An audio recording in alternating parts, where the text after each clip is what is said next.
প্রশ্নবোধক যে কিছু ওয়ার্ড আছে যেগুলা ভি দিয়ে শুরু হয় ওইগুলাকে আমরা ভি ভার্ট বলতেছি। ভার্ট মানে হচ্ছে শব্দ, ভার্ট ভার্ট মানে হচ্ছে শব্দ।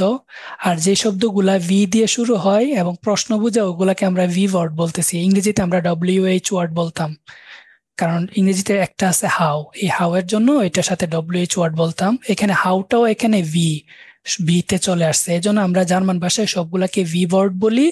আর ভি ওয়ার্ড দিয়ে যে প্রশ্নগুলা করা হয় প্রশ্নটাকে বলি আমরা বি ফ্রাগেন। আমরা বি ফ্রাগেন, এটা খুব ইম্পর্টেন্ট একটা জিনিস ওয়ানে। আমরা বি ফ্রাগেন করা শিখবো। আর এখন আমরা শিখতেছি ভি ওয়ার্ড গুলা। ফ্রাগেন মানে হচ্ছে প্রশ্ন করা বা প্রশ্ন, নাউন হিসেবে ইউজ করলে এটা হবে প্রশ্ন, আর ভার্ব হিসেবে ইউজ করলে এটা হবে প্রশ্ন করা। তাহলে আমরা ওয়ার্ড গুলা শিখি। প্রথম ওয়ার্ড হচ্ছে ভাস। ভাস মানে হচ্ছে কি, আমরা ইংরেজিতে বলি হোয়াট, কি। তাহলে ভাস হচ্ছে কি। ভান, ভান মানে হচ্ছে কখন। এটার আপনারা কারো যদি ইংরেজি বুঝতে সমস্যা হয়, আমি কিন্তু সাথে সাথে বাংলাটা বলতেছি লিখতেছিও, বাট আপনারা যদি চান যে সবগুলা স্লাইড বাংলাতে করতে, ডয়েস থেকে শুধু ডিরেক্ট বাংলা, ওইটাও করা যাবে। তবে মাঝে মধ্যে কি হয়, ইংরেজির সাথে ডয়েসে কিন্তু প্রচুর মিল, ওয়ার্ডেরও মিল, গ্রামারেরও মিল। এই কারণে আমি অনেক সময় ইংরেজিতে এর অর্থটা লিখি, বাট বলার সময় কিন্তু আমি অলওয়েজই বাংলা বলি। সো আপনাদের কারো ইংরেজিতে সমস্যা হলে আমাকে বললেন, ঠিক আছে। ওয়ান মানে হচ্ছে কখন বা ওয়েন, কখন। আমি যদি জিজ্ঞেস করি তুমি কখন ইউনিভার্সিটিতে যাও, তাহলে আমরা বান দিয়ে প্রশ্নটা করব। অথবা আমি যদি বলি তো তোমার হাতে এইটা কি, তাহলে আমরা বলবো ভাস দিয়ে। ভাস মানে হচ্ছে কি। ভেয়া মানে হচ্ছে হু বা কে। আমি জিজ্ঞেস করি না সে কে অথবা সে তোমার কি হয় এরকম কিছু, তাহলে এটা হচ্ছে কে। ভেয়া হচ্ছে কে। ভি, VEA, ডব্লিউটাকে আমরা ভি উচ্চারণ করব। তাহলে VEA, ভি মানে হচ্ছে হাউ বা কিভাবে। তারপর হচ্ছে ভারুম। ভারুম মানে হচ্ছে কেন বা হোয়াই। ভারুম, VARUM, ভারুম। অনেকে আটটাকে গ উচ্চারণ করে, অনেকে আটটাকে র উচ্চারণ করে। ভারুম, এটা হচ্ছে জার্মান, এক এক স্টেটে এক এক ধরনের অ্যাকসেন্ট ইউজ করা হয়। সো এগুলো কোনোটাই ভুল না, আপনারা যেটা সুবিধা হয় বা যেখান থেকে যেটা পান ওইভাবেই শিখবেন, সমস্যা নাই। তবে চেষ্টা করবেন সবগুলো একই অ্যাকসেন্টে শিখতে। কিছু ভারুম কিছু ভাগুম বলেন, তাহলে এইটাতে আবার সমস্যা। যে কোনো একটা অ্যাকসেন্ট ইউজ করবেন। আরটাকে রর মতো উচ্চারণ করতে পারেন, কোনো সমস্যা নাই। তাহলে ভাউম বা অথবা ভারুম। ভারুম মানে হচ্ছে কেন। ভু ভাই মানে বারুমটা কি শুদ্ধ হবে? কি। বারুমটা কি শুদ্ধ নাকি বাউমটা শুদ্ধ? এই যে আটটাকে গ উচ্চারণ করলে, এই যে এখন এটাই বললাম যে এক এক স্টেটে এক এক ধরনের অ্যাকসেন্ট ইউজ করে, তো অনেকে আরেক র উচ্চারণ করে, অনেকে গ উচ্চারণ করে। So যে কোনো একটা ইউজ করতে পারবেন, ভাগুম অথবা ভারুম। আচ্ছা ভাই। ভু মানে হচ্ছে কোথায়। ভু মানে হচ্ছে কোথায়। ভো, এখানে দেখেন ভু এর আরো দুইটা রূপ আছে। একটা হচ্ছে ভু হেয়া, আর হচ্ছে ভু হিন। হেয়া মানে কি দেখেন, আপনি যখন কোন একটা জায়গা থেকে আরেক জায়গায় আসছেন, মানে কোথা থেকে আসছেন, তখন হচ্ছে ভো হেয়া, কোথা থেকে আসছেন। আর আপনি যদি কোথাও যান, তাহলে এটা ইউজ হবে ওহিন, মানে কোথায় যাচ্ছ। একটা হচ্ছে কোথা থেকে আপনি আসছেন এইটা, আর একটা হচ্ছে এখন থেকে আপনি কোথায় যাচ্ছেন বা কোন দিকে যাচ্ছেন। তাহলে এই দুই ক্ষেত্রে দুইটা ওয়ার্ড ইউজ হয় ভোর। একটা হচ্ছে ভোহেয়া, কোথা থেকে আসছেন মানে হোয়ার ফ্রম। আমি যখন জিজ্ঞেস করি ভোহেয়া কমস দু, তুমি কোথা থেকে আসছো, তখন আমরা বলি ইস কমে আউস বাংলাদেশ, আমি বাংলাদেশ থেকে এসেছি। মানে আপনি আগে এক জায়গায় ছিলেন, এখন আপনি এই জায়গায় আসছেন, তাহলে এটা প্রশ্নটা করবেন ভোহেয়া দিয়ে। আবার ধরেন আপনি এখান থেকে কোথাও যাচ্ছেন, ধরেন আপনার ম্যানেজার জিজ্ঞেস করলো তুমি কোথায় যাইতেছো, এই যে আপনি কোথাও যাচ্ছেন, এখন বর্তমান অবস্থান থেকে কোথাও যাইতেছেন, তখন প্রশ্ন হবে ওহিন দিয়ে, ওহিন গিহেনজি, আপনি কোথায় যাচ্ছেন। মানে একটা হচ্ছে আসা ফ্রম, আর একটা হচ্ছে টু, যাওয়া দিকে। ঠিক আছে।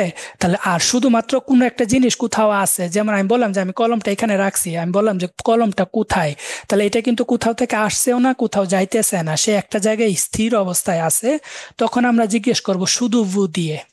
তাহলে এই তিনটা ভুর মধ্যে বুঝতে পারছেন পার্থক্যগুলা। জি ভাইয়া, বুঝতে পারছি।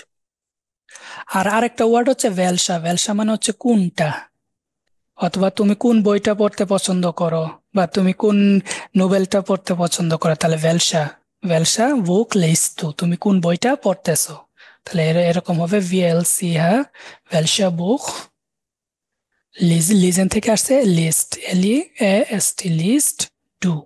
আমি যদি বলি তুমি, অথবা লিজেন জি, লিজেন জি আপনি, তাহলে কোন বইটা আপনি পড়তেছেন লাতে একটা প্রশ্নবোধক চিহ্ন। আমরা প্রশ্ন তৈরি করা শিখবো, এখন না, এক ক্লাসে তো সব শেখানো যাবে না। তো আমরা এক একটা ক্লাসে এক এক ধরনের গ্রামার শিখবো, সাথে সাথে প্র্যাকটিস করবো। তাহলে এই হচ্ছে আমাদের ভি ওয়ার্ড গুলা। আমার সাথে সাথে সবাই বলেন তো। প্রথমটা ভাস, ওয়াস, was, ভান, ওয়ান, ভেয়া, wer, ভি, wie, wie, warum, warum, wo, wo, woher, woher, der, wohin। wohin, wohin, এই যে ডব্লিউটাকে আমরা ভি উচ্চারণ করতেছি, সবসময় ভি উচ্চারণ করবেন। আমার সাথে আরেকবার বলেন। ভাস, was, was, wann, wann, wer, wer, wer, wie, wie, wie, warum, warum, wo, wo, wo, woher, der, wohin। wohin, wohin, আরেকটা আছে ভেলসা, বলেন তো ভেলসা। welcher, ভেলসা এটা হচ্ছে কোনটা বা কোনটি, ঠিক আছে, ভেলসা। ঠিক আছে, এগুলো এগুলো দিয়ে কিভাবে সেন্টেন্স তৈরি করতে হয় এগুলো আমরা ভি ফ্রাগের নামের একটা চ্যাপ্টার আছে, ওইটাতে আমরা শিখবো। আগে আমরা ইয়া নাইন ফ্রাগে ইয়েস নোতে যে অক্সিলারি ভার্ব দিয়ে যে কোশ্চেন হয় ওই কোশ্চেন গুলা শিখবো। দেন ভি ফ্রাগেন হচ্ছে আরেক স্টেপ ফার্দার, মানে আরেক স্টেপ পরের প্রশ্ন। তো এগুলো আমরা আস্তে আস্তে শিখবো। আমরা জাস্ট প্রশ্নগুলো শিখছি। এখন আমি যদি ভু দিয়ে একটা প্রশ্ন করি তাহলে আমি কি করবো? ভো ভোনেন জি, আমরা শিখছিলাম না একটু আগে, ইয়েতে ডায়লগটাতে দেখছি। ভোনেন জি, জি মানে হচ্ছে আপনি, আপনি কোথায় বাস করেন। তাহলে যখন ভু দিয়ে প্রশ্ন করা হয় তখন ভার্বটাকে সামনে নিয়ে আসা হয়। দেখেন সাবজেক্ট পরে চলে গেছে, ভার্বটাকে সামনে নিয়ে আসা হয়। ওই ভার্বটার আগে আবার এই যে ভি ওয়ার্ডটা ওইটা বসাইতে হয়। এগুলো আমি এখন বলে রাখতেছি প্রশ্নটা কিভাবে হয়েছে। এই যে একটু আগে একবার জিজ্ঞেস করছিলেন যে এগুলো বুঝতেছেন না কিভাবে প্রশ্ন হয়েছে বা কি, শুধু পরে যাচ্ছি আমরা। তো এই যে একটু একটু করে আমরা এক এক ক্লাসে শিখবো। তাহলে ভুনেন জি, আপনি কোথায় বাস করেন বা থাকেন, তখন আমার আনসারটা হয়ে যাবে ইস ফোনে ইন ঢাকা। তাহলে আমাদের যখন আনসার দিব একটা সিম্পল সেন্টেন্সে তখন 2 নাম্বার পজিশন আমার কি আসবে? 2 নাম্বার পজিশনে ভার্ব ভার্ব আসবে। তার আশেপাশে আমি উল্টা পাল্টা করে দিলেও কোনো সমস্যা নাই, কিন্তু 2 নাম্বার পজিশনে আমার ভার্ব দিব। আর যখন এইটা প্রশ্ন করে হবে তখন এই ভার্বটা আবার সামনে চলে আসবে। দেখেন এখানে জির আগে, জি মানে আপনি, আপনার আগে ভার্বটা চলে আসছে। এখন যদি জিজ্ঞেস করেন যে ইস কখন বসাবো, জি কখন বসাবো, এটা তো আপনার উপর ডিপেন্ড করে। আপনি যখন আমাকে প্রশ্ন করবেন তখন বলবেন না যে আপনি কোথায় বাস করেন, এই যে আপনি শব্দটা ইউজ করছেন। আপনার প্রশ্নের উত্তরে আমি যখন যদি বলি তখন আমি কি বলবো? আমি ঢাকায় বাস করি, এই যে আমি ইউজ করছি। তাহলে আপনি প্রশ্ন করার সময় আপনি শব্দটা ইউজ করলেন, আমি উত্তর দেওয়ার সময় আমি শব্দটা ইউজ করলাম। তাহলে এটা তো আমার নিজের উপর ডিপেন্ড করে যে আমি কখন আমার মনে ভাব প্রকাশ করার জন্য কখন কোন শব্দটা আমি ব্যবহার করবো, এটা আপনার নিজের উপর। কিন্তু বসানোর সময় ভার্বটার যে লাস্টে চেঞ্জ হচ্ছে, ইসের জন্য লাস্টে এন্ডটা বাদ চলে যাচ্ছে, ওইটা হচ্ছে গ্রামার, ওইগুলো আমরা শিখতেছি। বাট কথা আপনি কি বলবেন এটা আপনার নিজের উপর, বুঝতে পারছেন সবাই?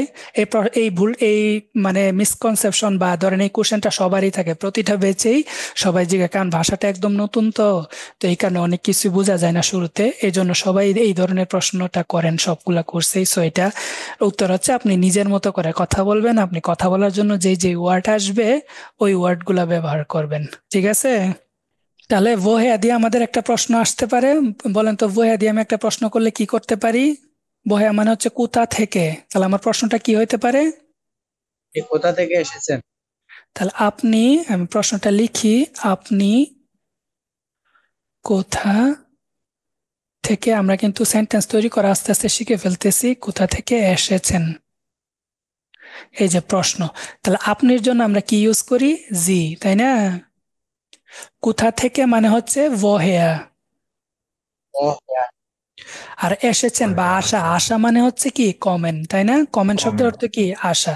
তারপর লাস্টে একটা প্রশ্নবোধক চিহ্ন হবে। এখন আমরা বাংলাটার জন্য ডয়েজ শব্দগুলা পেয়ে গেছি, এখন এইটাকে আমরা শুধু প্রশ্ন বানাবো। এখন প্রশ্ন বানানোর সময় আমরা ফার্স্টে হবে এই যে ভি ওয়ার্ডটা, তাহলে আমার প্রশ্নটা আসবে, ভি ওয়ার্ডটা সামনে চলে আসবে ওহেয়া, তারপর আসবে আমার ভার্বটা, তাহলে জির সাথে ভার্বের কমেনের যে ফর্মটা এটা পুরাটাই বসবে, তাহলে আমি লিখলাম যে কমেন, তারপর আমার সাবজেক্ট আসবে জি, আর লাস্টে একটা প্রশ্নবোধক চিহ্ন দিব। তাহলে ওহেয়া কোথা থেকে, কমেন এসেছেন, জি মানে হচ্ছে আপনি, তাহলে আপনি কোথা থেকে এসেছেন, প্রশ্নটা হয়ে গেল। ইজি না? ভাই এখানে কি হাউস হবে না? এই যে প্রিপোজিশন বলছিলেন যে থেকে হাউস বলবো বুঝাইতে তো আমরা বাংলাদেশ থেকে, আমার প্রশ্নের মধ্যে তো থেকে, ওই থেকে নাই, প্রশ্নের মধ্যে আমি দেশের নাম তো নাই, তাহলে প্রিপোজিশন গুলা কি হয়, সাবজেক্ট ইয়া বা নাউনের আগে বসে না, তো আমাদের এখানে তো নাউন নাই। Ich bin, ich aus Bangladesh হবে।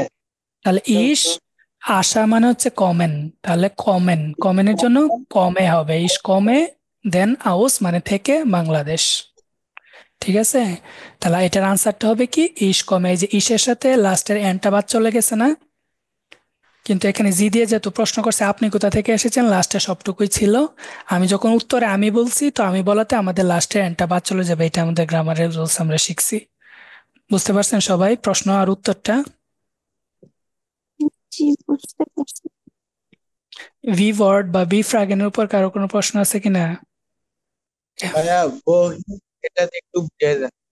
বহিন, ওহিন কোথায়, ওহিন দেই, আমি ধরেন আমি এখন আছি এয়ারলাইনে, আমি যাব হচ্ছে বার্লিন, হ্যাঁ বার্লিন। এখন আমার ফ্রেন্ড বা আমার অফিসের কলিগ আমাকে জিজ্ঞেস করতেছে যে আপনি কোথায় যাবেন বা যাচ্ছেন, তাহলে আপনি কোথায়, কোন, আপনি এখন বর্তমানে এই পজিশনে আছেন, আপনি কোথাও যাবেন, তখন ওয়ার্ডটা হবে ওহিন, মানে কোথায়, দিকে, কোন একটা দিক বোঝায়। তাহলে ওহিন, যাওয়ার শব্দের ডয়েচ হচ্ছে গিয়েন, গিয়েন ভার্বটা হচ্ছে গিয়েন মানে হচ্ছে টু গো বা যাওয়া, কমেন মানে আসা, আর গিহেন মানে হচ্ছে যাওয়া, তাহলে এটা হয়ে যাবে বহিন গিহেন জি, আপনি কোথায় যাচ্ছেন। ঠিক আছে, বহিন মানে কোথায় যাচ্ছেন, কোন একটা দিকে, আর গিহেন মানে যাওয়া, আর জি মানে হচ্ছে আপনি, তাহলে বহিন গিহেন জি, আপনি কোথায় যাচ্ছেন। বুঝতে পারছেন? আনসারটা কি হবে? মানে তাহলে কোথায় ইস, সেটা। ইস গিয়ে, গিয়েনে ও লাস্টে এনটা চলে যাবে, ইস গিয়ে আমি ধরেন বার্লিন যাচ্ছি, মানে টু, টুর জন্য আসে নাখ, এন আ সি হা, নাখ মাক মানে হচ্ছে to, I am going to Dhaka, এরকম টু আসে না, এটা প্রিপোজিশন নাক আসবে এখানে, নাক বার্লিন, আমি যাচ্ছি বার্লিনের দিকে, এই যে নাক মানে হচ্ছে to, to Berlin, I am going to Berlin, এখানে নাক আসবে। আর কোথা থেকে আসা হচ্ছে আউস বাংলাদেশ, আর যাওয়া হচ্ছে নাক, নাক তারপর দেশের নাম বা জায়গার নাম এরকম। ঠিক আছে, এই প্রিপোজিশন আমরা শিখবো এ টু তে, এটা A1 এর সিলেবাসে নাই, এগুলো আসবেও না পরীক্ষায়, আপনার এখন আপাতত এগুলো বেসিক জিনিসগুলো বুঝতে পারলেই হবে। A1 এর সিলেবাস ভাইয়া বল, জি বলেন। কোশ্চেন করার ক্ষেত্রে তাহলে হচ্ছে কি ভার্ব হচ্ছে কি সেকেন্ড পজিশনে বসে? না, ভার্ব সামনে চলে আসবে, কোশ্চেন করার সময় ভার্ব সামনে চলে আসবে, তারপর হচ্ছে ভি বট, আপনি দেখেন এখানে দুই ধরনের কোশ্চেন আছে, আমরা দুই ধরনের কোশ্চেন পড়বো, একটা হচ্ছে ইয়া নাইন ফ্রাগে আর একটা হচ্ছে ভি ফ্রাগে। তাহলে ইয়া নাইন মানে হচ্ছে মানে ইয়েস নো যে ভার্ব গুলা, ধরেন আমি বললাম যে আমি ভাত খাই, আমি কি ভাত খাই, এই যে প্রশ্নটা আমি কি ভাত খাই, এটার আনসার কি আসবে, যদি খাই তাহলে ইয়েস হা আসবে, আর যদি না খাই তাহলে আমি না আসবে। তাহলে এইটুকু হচ্ছে ইয়া মানে হচ্ছে কি হা, নাইন মানে হচ্ছে না। যখন আপনি ইয়া নাইন ফ্রাগে করবেন তাহলে শুধুমাত্র ভার্বটা সামনে চলে আসলে আমার প্রশ্নটা হয়ে যাবে, কিন্তু আপনি যদি বি ফ্রাগেন করবেন তখন আগে ইয়া নাইন ফ্রাগেটা বানাইতে হবে, মানে ভার্বটাকে সামনে আনতে হবে, তারও আগে তখন এই ভি ওয়ার্ড গুলা আনতে হবে, তখন এগুলা ভার্ব সবসময় 1 নাম্বার পজিশনে আসবে প্রশ্নতে, আর যখন বি ফ্রাগেন হয় তখন ওইটা 0 পজিশন বলে এটাকে। দেখেন এরকম আমরা যখন বলছি সাবজেক্ট ইস কমে তারপর সামথিং, তাহলে এখানে সাবজেক্ট হচ্ছে 1 নাম্বার পজিশন, ভার্বটা হচ্ছে 2 নাম্বার পজিশন, এটাকে যখন আমি ইয়া নাইন ফ্রাগে বানাবো তখন কমেটা সামনে চলে আসবে, কমে ইস, আমি কি আসতেছি, কমে ইস, এই দেখেন এখন এইটা হচ্ছে 1 নাম্বার পজিশনে আর ইসটা চলে গেছে 2 নাম্বার পজিশনে, তার মানে ভার্বটা 1 নাম্বার পজিশনে চলে আসছে। এইটাকেই যদি আপনি বি ফ্রাগেন বানান তখন সামনে আমার বি ভার্বটা চলে আসবে, যে woher kommst du, woher শব্দটা আনলাম, তাহলে এই পজিশনটাকে বলে জিরো পজিশন, কারণ হচ্ছে এটার কোনো পজিশন নাই, এটা আমাদের দরকারে বসাইছি এজন্য জিরো পজিশন, জিরো থেকে গোনা শুরু করলাম। তো এগুলো আমরা শিখবো। ইয়ানেন ফ্রাগের ক্লাস আছে আলাদা, ভি ফ্রাগেনের ক্লাস আছে আলাদা, এগুলো আমরা তখন ডিটেলস শিখবো।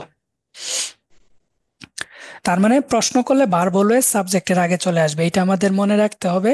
আর যখন বি ফ্রাগেন করব তখন এই ভার্বের আগে আরো আগে আমার বি ভার্বটা বসাইতে হবে। এখন এটা আজকের ক্লাসের জন্য বি ফ্রাগেনটা জটিল হয়ে যাচ্ছে, আজকে আমরা বি ফ্রাগেন পড়তেছি না, আমরা জাস্ট ভোকাবুলারি গুলা শিখতেছি, এই যে ভাস মানে কি, ওয়ান মানে কখন, এই ভোকাবুলারি গুলা যা শিখতেছি আজকে, আমরা গ্রামার শিখতেছি না। এটা কাবু বুঝতে পারছেন? এবার জানাবো। জি ভাইয়া। ওকে, তাহলে আমার যদি সেন্টেন্সটা হয়তো এরকম, woher kommen Sie, আপনি কোথা থেকে এসেছেন, এই যে দেখেন আমার এখানে পজিশনটা আমি ওভাবে লিখছি। আচ্ছা, তাহলে আমার আনসার হবে ich komme aus বাংলাদেশ। তাহলে এই যে আপনি জি দিয়ে প্রশ্ন করবেন কাউকে, কারণ হচ্ছে আপনি যখন প্রশ্ন করবেন তাকে হয় তুমি অথবা আপনি দিয়ে প্রশ্ন করবেন, সে যখন উত্তর দিবে তখন তো সে আমিতে চলে যাবে, যে আমি এসেছি বাংলাদেশ থেকে। তাহলে আমার তখন ভার্বটা আবার 2 নম্বর পজিশনে চলে আসবে, আমার সেন্টেন্সটা সিম্পল সেন্টেন্স হয়ে যাবে। সেম ভাবে আপনি যদি প্রশ্ন করেন wo wohnen Sie, তুমি কোথায় বাস করো, তাহলে আনসার আসবে ich wohne in ঢাকা বা ব্রাহ্মণবাড়িয়া বা ময়মনসিংহ বা মাগুরা, যেরকম বা চিটাগং। অনেক কেউ চিটাগং এ আছেন, কয়েকজন মনে আছেন না? আমি আছি চিটাগং। জি ভাইয়া আমি। আচ্ছা, চিটাগং এর অনেক আছে আমাদের।